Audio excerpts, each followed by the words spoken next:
사랑하는 성도 여러분, 2020년 마지막 한 주를 보내고 있습니다. 여러분 마음이 어떠신지요? 지난 한 해를 돌아보면서 많이 아쉽기도 하고 서운하기도 하고 또 어려운 시기에 그래도 코로나에 안 걸리고 그런대로 큰 사고 없이 잘 보냈다 이렇게 안도하시는 분들도 계실 테고요. 여러 복잡한 마음을 가지고 연말을 보내고 있습니다. 이제 오늘 저녁이면 마지막 수요 예배를 드리고요. 내일 저녁이면 올 한 해를 총 결산하면서 새해 첫 시간을 맞는 송구영신 예배를 드리게 됩니다. 올 한 해 마지막 시간을 보내는 요즘에 우리가 주님께서 말씀하시는 것처럼 말세의 때를 살아가는 오늘 우리가 어떤 마음으로 한 해를 그리고 이 말세의 때를 살아가야 하는지 오늘 본문의 말씀 통해서 함께 나누려고 합니다. 오늘 본문은 베드로후서 3장 1절로 9절 말씀입니다. 말씀 먼저 읽고 오겠습니다.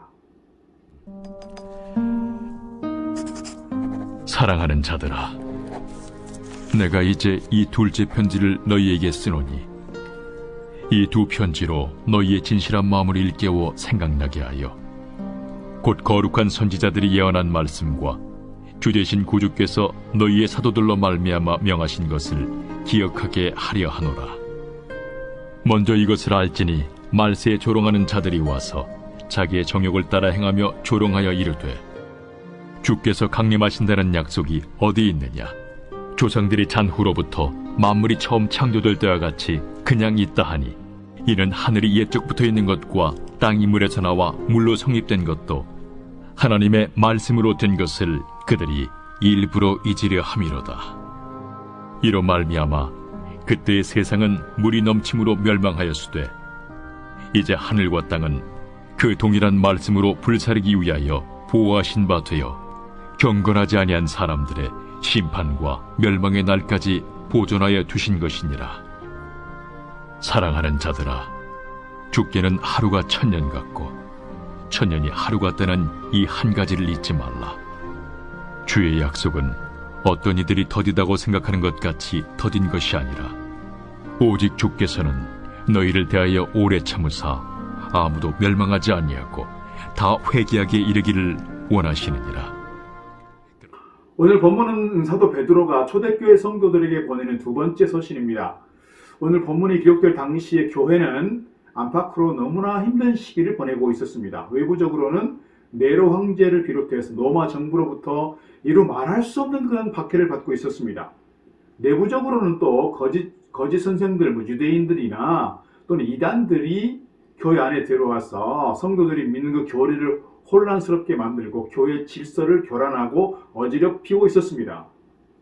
그런 가운데 베드로는 교회 밖으로부터 오는 이 박해가 어떤 점에서는 교회를 더 교회답게 만들고 이 성도들과 교회를 더 견고하게 만드는 부분이 있지만 내부에 있는 이 거짓 선생들, 이 이단은 신앙과 교회, 더 나아가서 주님까지 부정하는 것이기 때문에 이들이 더 오히려 더 큰 문제라고 여기는 것 같습니다. 그래서 오늘 베드로는 그 거짓 선생들과 그들의 교훈에 대해서 집중해서 말씀하고 있습니다. 오늘 본문은 그래서 교회 안에 들어와 있는 이단들, 즉 거짓 선생들에 대한 것인데요. 그 중에서도 예수님의 재림을 부정하는 자들에 대해서 말씀하고 있습니다. 그래서 오늘 본문의 주 핵심 내용은 무엇이냐면 베드로가 초대교회의 심각한 박해 상황에서 그리고 내부적인 이단의 공격이 아주 심해진 이때에 강조하고자 했던 것은 주님께서 곧 오신다는 거예요. 주님께서 꼭 강림하신다. 그래서 베드로는 그들에 대해서 1절, 2절 이렇게 말씀하고 있습니다. 너희의 진실한 마음을 일깨워 생각나게 하여 곧 거룩한 선지자들이 예언한 말씀과 주 되신 구주께서 너희의 사도들로 말미암아 명하신 것을 기억하게 하려 하노라. 베드로는 이미 주님은 이런 상황을 알고 예언을 하셨다고, 예언의 말씀을 하셨다고 이렇게 말씀하고 있는 겁니다. 그리고 나서 3절, 4절이 말씀하는 것은 말세에 조롱하는 자들이 와서 자기의 정욕을 따라 행하며 조롱하여 이르되 주께서 강림하신다는 약속이 어디 있느냐? 라고 할 것이라 하겠습니다. 이 말씀은 베드로 또한 주님의 재림을 부정하는 거짓 선생들이 교회 안에 들어와서 교회를 어지럽힐 것을 이미 알고 있었다는 것이죠. 따라서 주님의 재림을 부정하는 그 무리들의 등장은 이미 예견된 것이라 하는 것이고요. 그러면서 주님의 재림을 부정하는 그들의 정체를 이렇게 말씀하고 있습니다. 조롱하는 자들이라. 조롱하는 자들. 베드로가 여기서 말하고 있는 조롱하는 자들이란 주님의 재림과 종말을 부정하고 모독하는 교만한 말과 행동하는 자들, 이렇게 이해해 볼 수 있습니다. 그런데요, 그들이 그렇게 주장하는 데는 무대뽀가 아니에요. 논리가 없는 것이 아니고 나름대로의 논리가 있는 겁니다. 그것이 뭐냐면 4절에 이렇게 말씀합니다. 조상들이 잔 후로부터 만물이 처음 창조될 때와 같이 그냥 있다는 거예요. 무슨 말씀이냐면 그들은 창조로부터 지금까지 세상의 모습이나 자연의 법칙이 변하지 않고 그대로 있다는 것이고, 또 구약의 조상들이 수도 없이 잠이 들었지만 아무런 변화가 일어나지 않았으니 앞으로의 세상도 더욱 그럴 것이다, 그런 거예요. 그러니 따라서 그리스도의 재림이나 종말은 없다 하는 논리를 가지고 있었다는 것입니다. 그런데 여러분, 그들처럼 나름의 이유와 자기 논리를 가지고 예수님의 재림을 부정하는 무리들은 어떻게 보면 교회 역사에도 계속 있었다고 말씀드릴 수 있습니다. 우리나라도 마찬가지입니다. 지난 1992년 다미 선교회 1992년 10월 28일 휴거된다, 주님께서 오신다는 그런 시한부 종말론, 이 시한부 종말론이 한국 교회뿐만 아니라 한국 사회 전체를 어지럽히고 사로잡았던 적이 있었습니다. 몇 주 전에 한 공중파 텔레비전에서 이 문제를 1시간 내내 집중적으로 다룬 바가 있습니다. 그래서 제가 본 적이 있는데요. 10월 28일 밤 12시에 각 방송사 텔레비전 카메라들이 그 다미 선교회 집회를 생중계했어요. 생중계했어요. 온 사람들이 거기에 집중했습니다. 그 결과는 무엇입니까? 휴가가 없었습니다. 그 일로 인해 다미 선교회뿐만 아니라 정통 기독교까지 뭐가 됐어요? 웃음거리가 됐어요. 이 다미 선교회 사건은 한국 교회 안에 정말 좋지 않은 결과를 가져왔는데, 그것은 성경적인 종말론에 대한 관심, 그리고 성도들의 종말론적인 삶을 사라지게 만들었다는 거예요. 다미 선교회나 이 시한부 종말론자들은 성도들로부터 주님의 재림과 종말에 대한 관심이 사라지도록 만들었고, 지금도 그 영향이 이어져 가고 있습니다. 과연 지금 우리 시대에 성도들 가운데서 초대교회 성도들처럼 아멘 주 예수여 오시옵소서, 마라나타 라고 소망하면서 그렇게 사모하고 기도하며 살아가는 성도들이 얼마나 있을까요? 참 안타까운 그런 결과를 가져왔다, 이렇게 말씀드릴 수가 있습니다.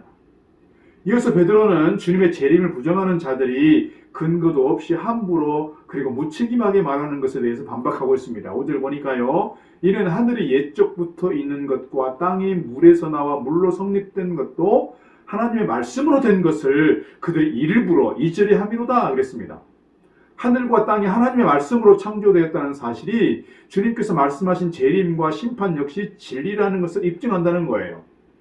다시 말씀드리면 창조주께서 말씀으로 천지를 창조했다면 말씀으로 그것을 폐하실 수도 있다는 것이지요.